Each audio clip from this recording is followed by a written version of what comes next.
नमस्कार दोस्तों, सबका बहुत बहुत स्वागत है। 10 मिनट की समरी हमारे लेक्चर नंबर 40 की पावर पैक कोर्स की बहुत यूज़फुल समरीज हम बना रहे हैं आपके लिए। तो सबसे पहले हमें बताएं कमेंट्स में कि इस मॉड्यूल का जो पहला लेक्चर मैंने रिलीज़ किया था यूनियन पार्लियामेंट, पूरे 2 घंटे का लेक्चर था। अच्छे से देखा आपने, पढ़ा? अगर किया है तो बहुत अच्छी बात है।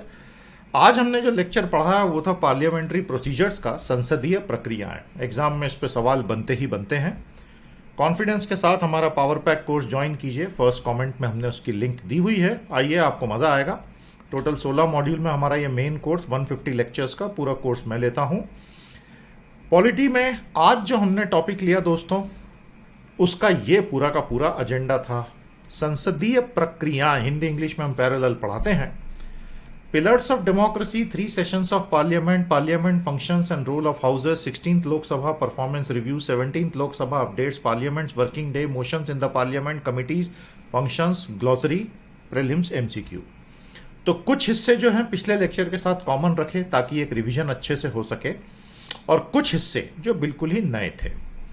पिलर्स ऑफ डेमोक्रेसी में जैसा हमने आपको पहले भी बताया कि किस प्रकार से पूरी राज्य व्यवस्था 3 स्तंभों पर खड़ी होती है, और साथ ही साथ एक इंडिपेंडेंट मीडिया जो सत्ता से सवाल पूछे, और एक अवेयर सिटीजनरी जो निष्पक्ष रूप से चीजों को देख सके और सच बोलने से डरे नहीं। लोकतंत्र में ये बैलेंसिंग फोर्सेस होते हैं। अगर ये फोर्सेस खत्म हो गए तो फिर बेसिक बैलेंस गड़बड़ा जाता है। चेक्स एंड बैलेंसेस का सिस्टम यही है। सेपरेशन ऑफ पावर्स का सिद्धांत भी मोटे तौर पर यही है। तो पिलर्स ऑफ डेमोक्रेसी अर्थात लोकतंत्र के स्तंभ पूरे बताते हुए नई लोकसभा जो बनने जा रही है, मतलब नया पार्लियामेंट, उसके ऊपर भी कुछ बेसिक चर्चा हुई। फिर हम वापस आ गए 3 सेशंस ऑफ द पार्लियामेंट पे, जैसा हमने आपको पिछली क्लास में भी बताया था। ये आर्टिकल 85 के हिसाब से जो होता है कि किस प्रकार से 6 महीने 2 सेशंस के बीच में कभी नहीं होने चाहिए, और इसलिए साल में मिनिमम 2 सेशंस तो हैं ही, लेकिन एक्चुअली 3 सेशन हो जाते हैं।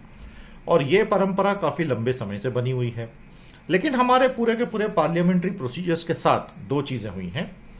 सेशंस तो बराबर 3 होते हैं, लेकिन जो टोटल टाइम मिल रहा है डिस्कशंस के लिए, जो पर bill amount of time invested in intense discussion होता है, और जो नंबर ऑफ सिटिंग्स हैं, the share number of sittings, ये तीनों चीजों में बड़ी ड्रास्टिक गिरावट आई है पिछले 10, 15, 20 सालों में।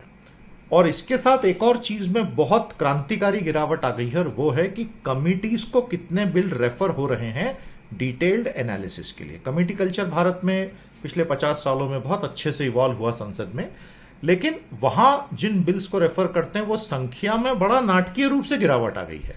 तो उसके जो भी कारण रहे हों, लेकिन उसके परिणाम अच्छे नहीं होते हैं, क्योंकि फिर थोड़े से आधे अधूरे कच्चे पक्के बिल पास होने लगते हैं। अब जिस पार्टी के पास ताकत है पार्लियामेंट में, वो डेफिनेटली अपने बिल तो पास करवा ही लेगी, लेकिन फिर आगे चलकर उसमें बहुत सारे इश्यूज आते हैं। तो इस तरह से संसद के जितने भी सत्रों के अंदर सबसे पहले प्रेसिडेंशियल एड्रेस की जो बात होती है, एंड मोशन ऑफ थैंक्स, राष्ट्रपति का संबोधन और धन्यवाद प्रस्ताव, ये सबसे इंपॉर्टेंट होता है। तो राष्ट्रपति का संबोधन जो होता है और धन्यवाद प्रस्ताव जो होता है, ये कब होता है? ये हमारे अनुच्छेद 87 से आता है कि भाई 2 तो ऐसे मौके हैं जहां प्रेसिडेंट स्पेशली दोनों हाउसेस को एड्रेस करेंगे ही करेंगे, और वो होता है हर आम चुनाव के बाद का जो पहला सत्र होगा नई संसद का। राज्यसभा तो खैर हमेशा बनी ही रहती है, वो तो एक ही बार बनी थी 52 में, कभी डिसॉल्व होती नहीं है। लोकसभा 16 बार डिसॉल्व हो चुकी है, 17वीं चल रही है। तो उसके पहले सेशन को आप एड्रेस करेंगे, और हर कैलेंडर ईयर की शुरुआत का जो पहला सेशन होगा, मतलब वो बजट सत्र में ही होगा। अब जब राष्ट्रपति अपना भाषण दे देते हैं तो वो एक्चुअली सरकार का वक्तव्य माना जाता है। ठीक है, राष्ट्रपति की खुद की ताकत तो है नहीं, स्पीच भी जो है कैबिनेट से बनकर आती है, और उस पर मोशन ऑफ थैंक्स होता है। ये मोशन ऑफ थैंक्स, धन्यवाद प्रस्ताव जो है, सरकार के लिए बहुत जरूरी है कि वो सही ढंग से पास हो जाए, नहीं तो सरकार के गिरने का खतरा भी बनता है। तो ये पूरी प्रोसेस जो है, इसको बहुत बारीकी से देखकर समझना। उसके बाद बिल्स एक्ट्स कैसे बनते हैं, यानी विधेयक जो हैं वो अधिनियम में तब्दील कैसे होते हैं, उसकी पूरी प्रोसेस कैसी होती है, कितने तरह के विधेयक, ordinary bills, money bills, constitution amendment bills, उनका पूरा का पूरा description, interim budget, vote on account, regular annual budget के बीच का अंतर क्या होता है, ये पूरा बारीकी से। और इन प्रक्रियाओं को समझना, कॉन्स्टिट्यूशन अमेंडमेंट बिल जो है, ये हमने हमारे पहले मॉड्यूल में, संविधान वाले में, कॉन्स्टिट्यूशन अमेंडमेंट में बहुत अच्छे से बताया था। तो इस प्रकार से कॉन्स्टिट्यूशन अलग अलग तरीके से बहुमत होता है। तो ये हमने पूरा बहुत बढ़िया से पढ़ा दिया। उसके बाद 16वीं लोकसभा और 17वीं लोकसभा से संबंधित टोटल जितने भी इंपॉर्टेंट परफॉर्मेंस पैरामीटर्स होते हैं उन सब के ऊपर डिस्कशन हुआ। जैसा मैंने आपसे कहा, समय के साथ ही थोड़ा सा विचलित कर देने वाला ग्राफ है जो बताता है कि total hours of work done have been drastically reducing. तो हमारी पहली, दूसरी, तीसरी लोकसभा के लोग बड़े मेहनती थे, 4-4 हजार घंटे काम होता था। अब आप देख रहे हैं कि 1000-1500 घंटे काम हो जाए तो बहुत बड़ी चीज होती है। अब आप बोलेंगे कि सर कितने हजार घंटे काम हो रहा है, इससे क्या होता है? भाई इससे ये होता है कि चीजों पे चर्चा हो रही है, बाल की खाल निकाली जा रही है, लोकतंत्र में सवाल पूछे जा रहे हैं, प्रस्तावित अधिनियमों के लिए, विधेयकों के लिए हर चीज का एक अच्छा सा तसल्ली बख्श मरम्मत की जा रही है। अदरवाइज तो बस सिर्फ पास ही करना है तो फिर तो पास कर ही दें। उसके फिर आगे आने वाली समस्याएं बहुत सारी होती हैं, जो सुप्रीम कोर्ट ने भी हाल में इस बारे में काफी कुछ कहा भी है। तो प्यारे दोस्तों, लोकसभा के स्पीकर्स और चेयरमैन ऑफ राज्यसभा, तो आप ही से वापिस हम पूछ लेते हैं। हमारा हर शनिवार को 6 बजे 2 घंटे का डाउट क्लियरिंग सेशन होता है हमारे रजिस्टर्ड स्टूडेंट्स के लिए पावर पैक में। बहुत शानदार क्लास होती है, इतने सारे डाउट्स आते हैं लोगों के, बड़े बड़े डाउट्स पूछते हैं लोग, और वो किसी भी चीज पे पूछ लेते हैं। तो उसमें बहुत अच्छे अच्छे जो क्वेश्चंस आए थे। एक बार किसी ने पूछा था कि स्पीकर और चेयरमैन ये फर्क क्यों? तो क्या आप हमें बता सकते हैं ये फर्क क्यों? लोकसभा के स्पीकर हैं, राज्यसभा के चेयरमैन, ऐसा क्यों?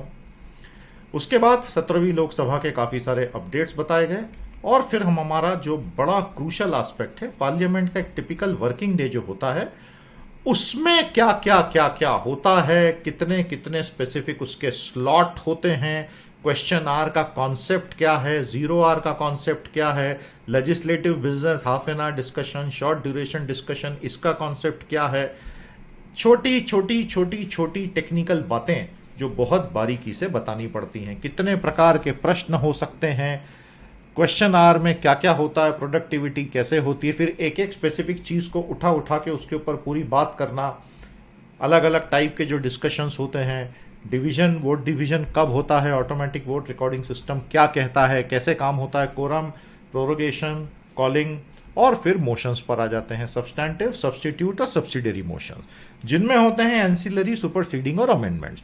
अब इनमें से एक एक को बारीकी से देखना पड़ता है। तो ये सब हमने क्लास में अच्छे से करवा दिया। Motions in parliament, cut motion का पूरा कॉन्सेप्ट जो होता है, तो ये फाइनेंशियल बिल के ऊपर वीटो लगाने की एक तरह से ताकत होती है, जो सरकार के लिए बड़ा खतरनाक होता है, और अगर ये पास हो जाते हैं तो सरकार गिर भी सकती है। तो एक तरह से नो कॉन्फिडेंस मोशन का ही ये काम करता है। समझ में आ गया आपको? उसके अलावा एडजर्नमेंट, प्रोरोगेशन, डिसोल्यूशन जो टर्म्स होती हैं लोकसभा की, इनके बीच के अंतर क्या हैं वो पूरा देखा, और ऐसा करते करते कमिटीज ऑफ द पार्लियामेंट पर आ गए। तो पार्लियामेंट की जितनी भी कमिटीज हैं, स्टैंडिंग कमेटी हो गई, स्थायी समितियां, एडहॉक कमिटीज हो गई, तदर्थ समितियां, और ये पूरा कल्चर पिछले 20, 30, 40 सालों में जैसे जैसे इवॉल्व हुआ, तो संसद ने ही इवॉल्व किया, ये कॉन्स्टिट्यूशन में लिखा हुआ नहीं है।